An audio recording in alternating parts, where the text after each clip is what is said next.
आपको याद होगा कुछ साल पहले मैगी को पूरे इंडिया में बैन कर दिया गया था। 27,000 टन यानी 40 करोड़ पैकेट्स कंपनी को खुद बर्बाद करने पड़े। खबरें आई कि इसमें कुछ ऐसे एलिमेंट्स थे जो जानलेवा बीमारियां फैला सकते थे। लेकिन सोचने वाली बात यह है, इतना बड़ा झटका, इतनी बड़ी कंट्रोवर्सी, फिर भी आज मैगी इंडियन मार्केट में सबसे ज्यादा बिकने वाला नूडल्स कैसे बना हुआ है? क्या है वो सीक्रेट जिसने इस ब्रांड को खत्म होने से बचा लिया?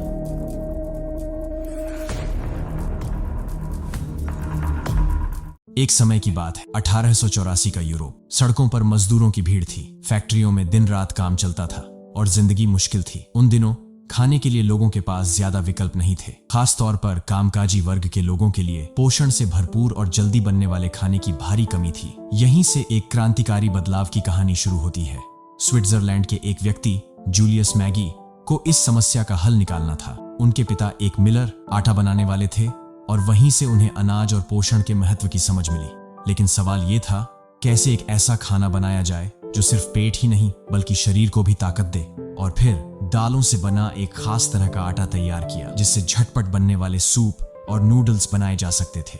और यहीं से मैगी की कहानी शुरू होती है। जूलियस ने अपने परिवार की छोटी सी मील को बदलकर मैगी नाम का एक ऐसा ब्रांड खड़ा किया जो लोगों के बीच पॉपुलर होने लगा। लेकिन दुर्भाग्य से 1912 में जूलियस का डेथ हो गया और उनकी मौत के साथ ही कंपनी लीडरशिप क्राइसिस में फंस गई।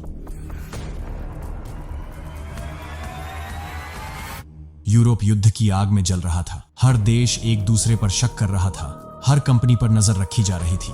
और इसी माहौल में मैगी पर भी एक ऐसा आरोप लगा जिसने इसे बर्बादी के कगार पर खड़ा कर दिया। गलती से इसे जर्मन कंपनी समझ लिया गया और फिर जासूसी के इल्जाम। बिजनेस पहले से ही मुश्किलों से जूझ रहा था और अब ये नए आरोप। अभी कंपनी ठीक से संभली भी नहीं थी कि तभी दूसरा वर्ल्ड वॉर छिड़ गया। अब हालात और भी खराब हो चुके थे। मैगी के लिए अब सिर्फ दो ही रास्ते बचे थे, या तो खत्म हो जाए या फिर किसी बड़े खिलाड़ी का साथ ढूंढे। यहीं पर एंट्री होती है नेस्ले की। नेस्ले उस वक्त अपनी इंटरनेशनल ग्रोथ को तेजी से बढ़ाना चाहता था। उसे एक ऐसे प्रोडक्ट की जरूरत थी जो पूरी दुनिया में धूम मचा सके। और तभी उसकी नजर पड़ी मैगी पर। नेस्ले ने देखा कि अगर सही रणनीति अपनाई जाए तो मैगी एक सोने की खान साबित हो सकती है। और बस 1947 में नेस्ले ने मैगी को एक्वायर कर लिया। लेकिन कहानी यहीं खत्म नहीं होती। दूसरी तरफ वर्ल्ड वॉर के बाद जापान की हालत खस्ता हो चुकी थी। तरक्की के मामले में ये देश कई दशक पीछे चला गया था। ऐसे माहौल में जापान को एक ऐसे फूड आइटम की जरूरत थी जो झटपट बन जाए, टेस्टी हो और हेल्दी भी। और यहीं पर एक इंसान ने इस मौके को पहचान लिया, मोमोफुकु एंडो। 1958 में उन्होंने एक ऐसा प्रोडक्ट बना दिया जिसने फूड इंडस्ट्री को हमेशा के लिए बदल दिया, इंस्टेंट नूडल्स। पहली बार दुनिया ने इंस्टेंट रेमन नूडल्स का स्वाद चखा और ये ट्रेंड तेजी से पूरी दुनिया में फैलने लगा। यूरोप से लेकर अमेरिका तक हर कोई इस नूडल्स का दीवाना हो गया। नेस्ले ये सब ध्यान से ऑब्जर्व कर रहा था। उसने सोचा, अगर इंस्टेंट नूडल्स की इतनी डिमांड है तो क्यों ना मैगी ब्रांड के तहत इसे भी लॉन्च किया जाए। पर सवाल ये था, कौन सी मार्केट में? नेस्ले को एक ऐसी जगह की तलाश थी जहां कंपटीशन लगभग जीरो हो और ग्रोथ के मौके भरपूर। और तभी उसकी नजर पड़ी भारत पर। 1983 में पहली बार मैगी भारत की जमीन पर उतरी। लेकिन अब एक और बड़ा सवाल था, क्या ये अजनबी प्रोडक्ट भारत की ट्रेडिशनल थाली में अपनी जगह बना पाएगा? भारत में एंट्री तो हो गई, लेकिन पहला झटका।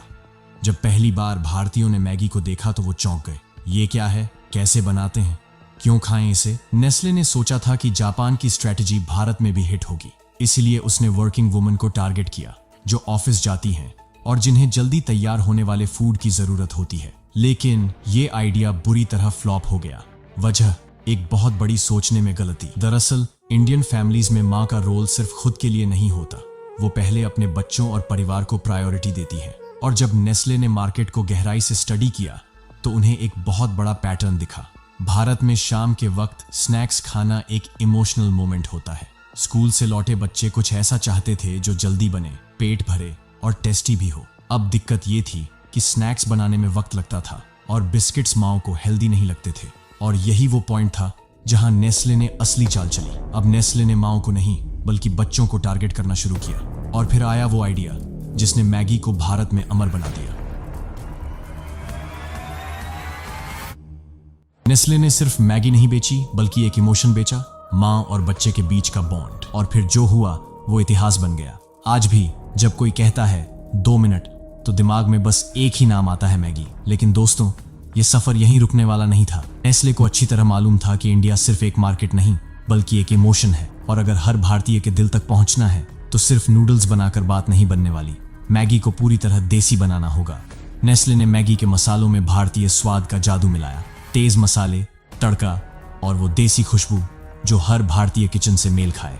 अब बताइए, मार्केट में कितनी भी इंस्टेंट नूडल्स क्यों ना आ जाए, लेकिन क्या कोई भी मैगी जितनी टेस्टी होती है? जवाब आप जानते, बिल्कुल नहीं। और इसी स्वाद की वजह से मैगी धीरे धीरे सिर्फ बच्चों की नहीं बल्कि हर उम्र के लोगों की फेवरेट स्नैक बन गई। 2 मिनट में बनने वाली ये नूडल्स अब पूरे देश पर छा चुकी थी। लेकिन तभी एक ऐसी दिक्कत सामने आई जिसने इसकी ग्रोथ को बुरी तरह हिला दिया। आखिर ऐसा क्या हुआ जिसने पूरे देश में हलचल मचा दी? इंटरनेट के बढ़ते यूज से लोग फूड क्वालिटी और न्यूट्रिशन को लेकर ज्यादा अवेयर हो रहे थे। धीरे धीरे मैगी हेल्दी नहीं है जैसी बातें फैलने लगी। नेस्ले के लिए ये एक बड़ा अलार्म था। अगर लोगों ने इसे अनहेल्दी समझकर खाना छोड़ दिया तो कंपनी को तगड़ा झटका लग सकता था। नेस्ले ने इस प्रॉब्लम को कैसे सॉल्व किया?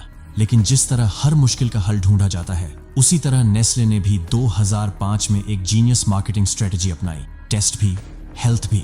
इस नई टैगलाइन के साथ मैगी को सिर्फ टेस्टी नहीं बल्कि हेल्दी ऑप्शन के रूप में पेश किया गया। और इसका असर ये हुआ कि मदर्स जो बच्चों की हेल्थ को लेकर सबसे ज्यादा चिंतित रहती हैं, वो भी मैगी को अपनाने लगी। नेस्ले ने ब्रांड की इमेज और भी मजबूत कर दी। फिर आया 2008, मैगी के लिए सबसे यादगार साल। 2008 में मैगी ने इंडियन मार्केट में अपने 25 साल पूरे किए। जैसे जैसे मैगी पॉपुलर हो रही थी वैसे वैसे नए कंपटीटर्स भी मार्केट में आने लगे। लेकिन एक दिक्कत थी, ये लोग मार्केट में तो आए लेकिन दिलों में नहीं बस पाए। क्यों? क्योंकि मैगी सिर्फ एक प्रोडक्ट नहीं बल्कि एक इमोशन थी। नेस्ले का सबसे बड़ा हथियार सप्लाई चेन। जहां दूसरी कंपनियां बड़े शहरों तक ही सीमित थीं, वहीं मैगी का डिस्ट्रीब्यूशन नेटवर्क छोटे शहरों और गांवों तक फैला हुआ था। 2010 में नेस्ले ने एक और मास्टर स्ट्रोक मारा, छोटू मैगी लॉन्च किया। छोटे पैकेट, कम प्राइस, हर कोई इसे अफोर्ड कर सकता था।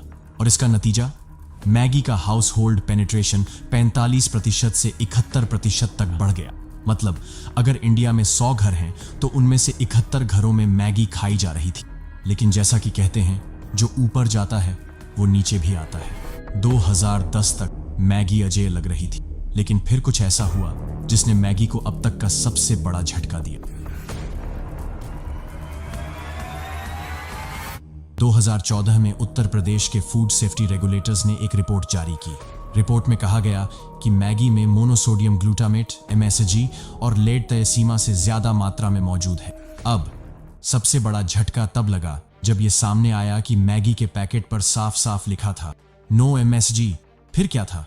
यह खबर जंगल की आग की तरह फैल गई।